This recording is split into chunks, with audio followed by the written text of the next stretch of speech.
Good morning student. Let's continue the exercise chapter 4. Chapter 4 को continue करते हैं. Polygon क्या होते हैं ये मैंने आपको कल बता ही दिया था. A simple closed curve made up of a line segment only is called a polygon. कि एक सिंपल क्लोज्ड कर्व जो कि किससे बना होता है, लाइन सेगमेंट से बना हो, उसे पॉलीगन कहते हैं. जैसे मान लो ये हमने इस तरह से बनाया, ठीक है, क्या है, क्लोज कर्व है, simple closed curve made up of a line segment. ये लाइन सेगमेंट से मिलकर बना हुआ है तो उसे क्या कहते हैं, पॉलीगन कहते हैं. ठीक है. अब पॉलीगन्स जैसे मान लो ये है A B C D E. ठीक है. अब ये तो इनकी क्या कहलाती है, side. A B B C D D E E, ये सब क्या है, इनकी साइड. इनको क्या कहते हैं, साइड्स कहते हैं. फिर उसके बाद जैसे दो लाइंस, जैसे ए बी और बी सी इस पॉइंट पे मिल रही है, तो ये दोनों लाइनें क्या कहलाती है, एडजेसेंट लाइन. एडजेसेंट लाइन, दोनों लाइनें जहां मिले इस तरह से वो लाइंस एडजेसेंट लाइन कहलाती है. उसके बाद आपके आता है वर्टेक्स. दो लाइंस जहां एक दूसरे को मिलती है, जो कॉमन पॉइंट्स होता है उसको वर्टेक्स बोलते हैं. ठीक है. इसे the adjacent sides of a polygon meet in a common point called vertex. The adjacent sides meet on a common point is called a vertex. यानी दो एडजेसेंट साइड जिस कॉमन पॉइंट पे मिलती है उसे क्या कहते हैं, vertex. Two adjacent sides meet at a common point is called a vertex. उसे vertex कहते हैं. फिर उसके बाद आपके पास आता है डायगोनल. तो डायगोनल तो आप जानते ही हो, पढ़ चुके हो. जैसे ये स्क्वायर है, स्क्वायर की ऑपोजिट साइड्स को मिलाने वाली लाइंस जो होती है उसे डायगोनल कहते हैं. ठीक है. एंड वर्टेक्स आ गया आपका. एडजेसेंट साइड्स मैंने आपको बता ही दिया है. फिर एडजेसेंट वर्टेक्स क्या होते हैं कि किसी भी लाइन सेगमेंट्स की जो एंड पॉइंट्स होते हैं उन्हें एडजेसेंट वर्टेक्स कहते हैं. ठीक है. The end point of a line segment is called a adjacent vertex. That means line segment, मान लो ए बी हमने लिया, line segment of A B. अब ए बी के एंड पॉइंट्स कौन कौन से हो गए, ए बी. तो ए बी क्या है, A and B are adjacent vertex. उनको एडजेसेंट वर्टेक्स कहते हैं. ठीक है. तो ये मैंने पॉलीगन में आपको सारा एक्सप्लेन कर दिया है कि एडजेसेंट साइड्स क्या होती है, साइड्स क्या होती है, वर्टेक्स क्या होता है, एडजेसेंट वर्टेक्स क्या होता है. ठीक है. और मैंने आपको कल ये बता ही दिया था कि पेज नंबर 78-79 पर जो आपको टेबल दी हुई है वो आपको पूरी बनानी है, उसे जैसा बुक में दिया हुआ है वैसे. अब आज हम करते हैं exercise 4.2. Exercise 4.2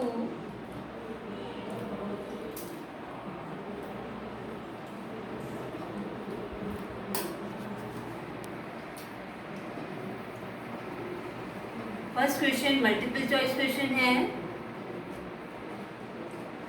exercise 4.2 multiple choice question. A line can be drawn in dash of the polygon. A line can be drawn, यानी एक लाइन जो है किसी भी पॉलीगन के एक्सटीरियर, बाहर की तरफ भी लाइन खींची जा सकती है. ठीक है. तो फर्स्ट का ऑप्शन क्या होगा आपका, ए के exterior. Next, which of the following is not a polygon. आपको चार डायग्राम दिए हुए हैं. फर्स्ट डायग्राम है इस तरह से. ठीक है. बी ऑप्शन आपको दिया हुआ है ये. सी ऑप्शन आपको दिया हुआ है.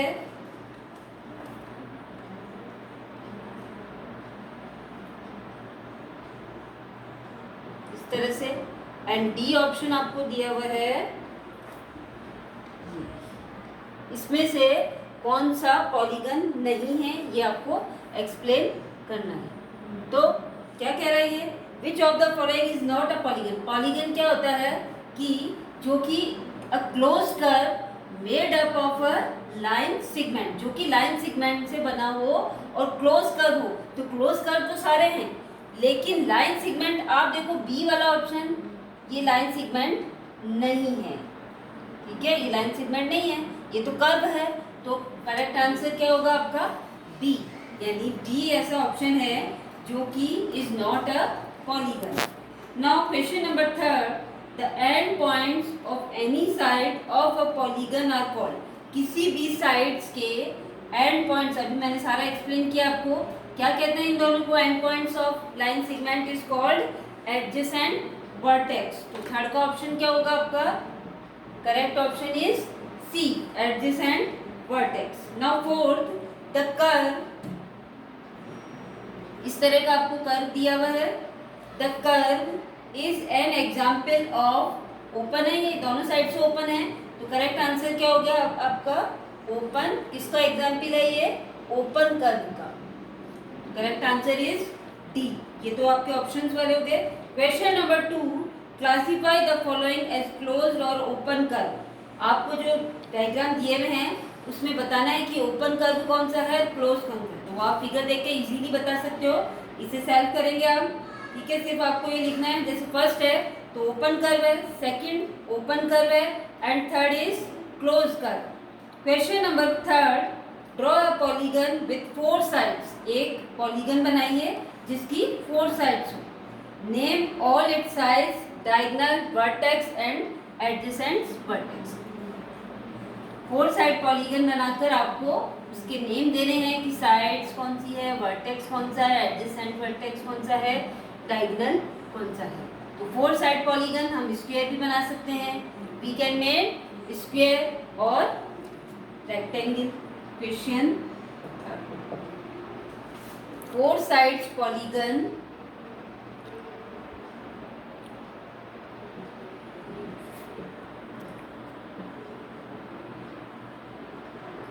ओके, 4 साइड्स पॉलीगन आपको बनाना है।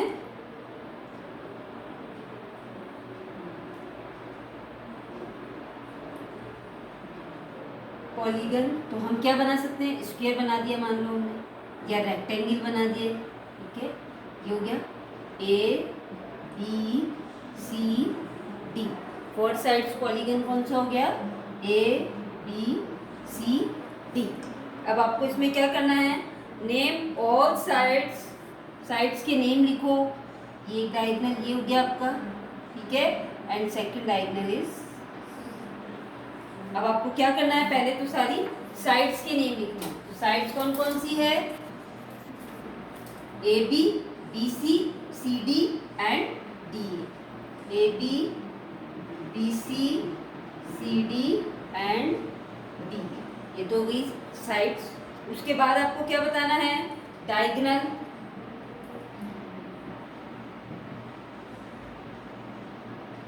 अब डायगोनल्स कौन से हो गए, ऑपोजिट साइड्स को, ऑपोजिट्स पॉइंट्स को मिलाने वाली लाइंस डायगोनल होती है। तो डायगोनल कौन से हो गए, B D and A C.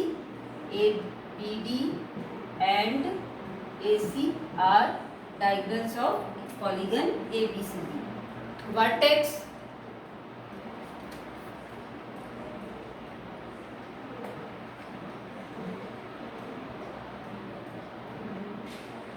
Vertex कौन से होंगे, 2 एडजेसेंट साइड्स को मिलाने वाला पॉइंट, मतलब 2 adjacent sides meet at a common point is called a vertex. तो A B C and D are vertex, A B C and D, ठीक है। ये हो गए आपके वर्टेक्स एंड एडजेसेंट वर्टेक्स।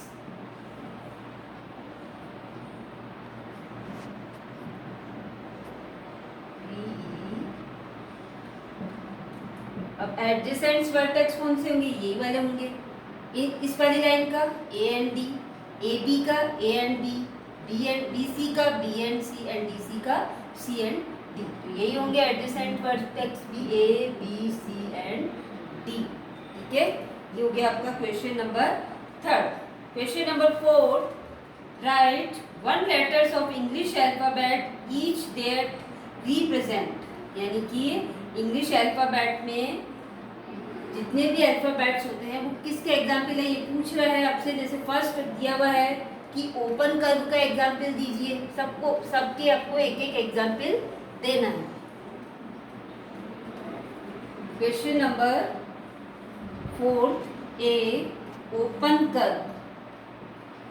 अब ओपन कर्व अल्फाबेट में आप देखो ओपन कर्व होना चाहिए, तो मान लो जैसे ओपन कर्व एस में भी, ये देखो ओपन कर्व है ये, या यू ले लो, ये भी ओपन कर्व है, ठीक है। तो एक एग्जांपल देना आपको, आप चाहो तो दोनों लिख देना, ठीक है। फिर बी आ जाता है क्लोज्ड कर्व। अब क्लोज्ड कर्व अल्फाबेट में आप देखो कौन सा है जो क्लोज होता है, ठीक है। जैसे मान लो O is a closed curve, ठीक है। ओपन कर्व में और एग्जाम्पल और भी हो सकते हैं, जरूरी नहीं है मैंने ये लिखा तो आप सी भी लिख सकते हो। सी भी क्या होता है, ओपन कर्व भी होता है, ठीक है। वी, ये भी ओपन कर्व है, ठीक है। तो आपको एक एग्जाम्पल देना, आप कुछ भी लिख सकते हो, लेकिन आप ये सारे लिखोगे ना। Close curve O closed curve है, ठीक है। एंड डी भी क्लोज कर्व हो सकता है, लेकिन नहीं, डी में नहीं होगा, ये लाइन सेगमेंट आ गया इसके अंदर, ठीक है। तो ओ ही होगा। Now see, simple curve, simple curve. अब सिंपल कर्व यानी कि ये आपने लाइन बना दी, ठीक है, और ये डी बना दिया, तो ये हो गया सिंपल कर्व, ठीक है।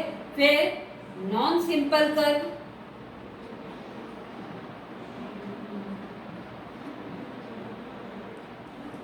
नॉन सिंपल कर्व में जैसे मान लो ये हमने क्रॉस बना दिया, तो ये नॉन सिंपल कर्व हो गया, या फिर वाई, ये भी नॉन सिंपल कर्व है, ठीक है। तो ये आपका क्वेश्चन नंबर 4 हो गया। ये 4 क्वेश्चन तक आपका कंप्लीट हो चुका है। क्वेश्चन नंबर 5 से हम नेक्स्ट क्लास में स्टार्ट करेंगे। Thank you.